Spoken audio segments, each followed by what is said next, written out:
And we're back to learning Illustrator in here, day 199. Let me show the transform effect. So here we have yet another way to use transformations on our objects. Let me create 3 rectangles from the start. The first one has just a fill, second one a fill and a stroke, and the third one I don't want to give a stroke, I just want it to have a pattern as a fill. I'm going to use the default right here. Let me select the first one on the left. I go to Effect, Distort and Transform, and we use Transform. A bit of a bigger menu, but I think it's easy to understand if you followed along my Illustrator playlist so far. Here we can use a scale, move, and angle to transform the objects. And by default, it's set to transform objects right here. As always, make sure that the preview box is checked, and then you can see the effect applied in real time. So that will be the first way to use this menu on a simple object. In this case, it only has a fill. Let us switch to the second one that has a fill and a stroke.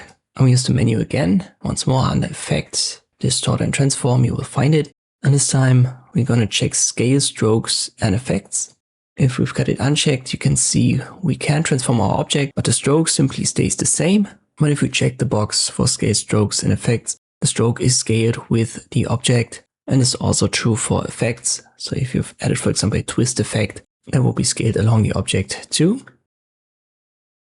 Let us use the rectangle with the pattern right here, and we use it again.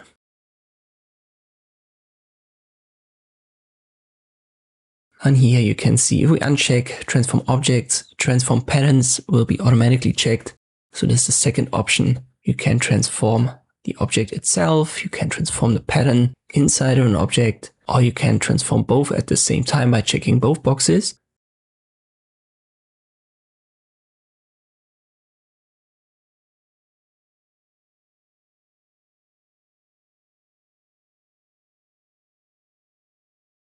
So here's object and pattern rotated.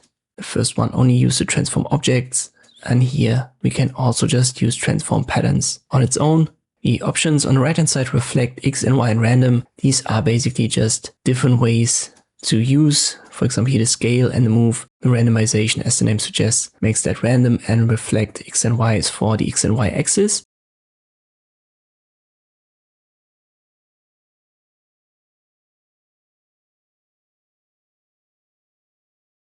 Finally, we have this copies option. Let me go back here to this element and we want to go to appearance. Here is the transform. Double click on it to adjust it. We go back to 100% for scale and 0 for move and angle.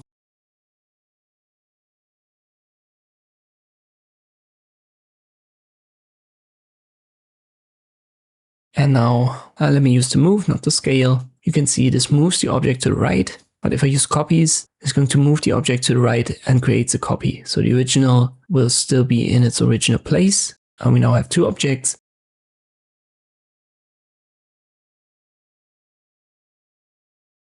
Same goes for the angle. Let me add a couple of copies here and you can see that it gets copied and then rotated with each copy an additional 44 degrees.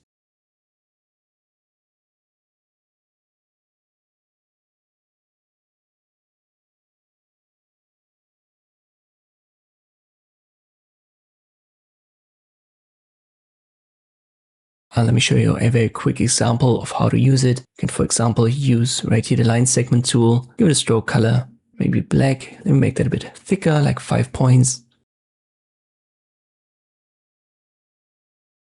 It's selected. I go to Effect, Distort and Transform. Use the Transform option. Angle, I use 10 degrees. And I know that the circle has 360 degrees. So I need 35 copies. We've got the original, so it's 36 elements, 10 degrees rotated. And then we have this simple effect of a circle being created by lines. And that's about it. This is how you can use the transform effect in Illustrator. I hope this video was helpful. Thank you for watching and I'll see you next time.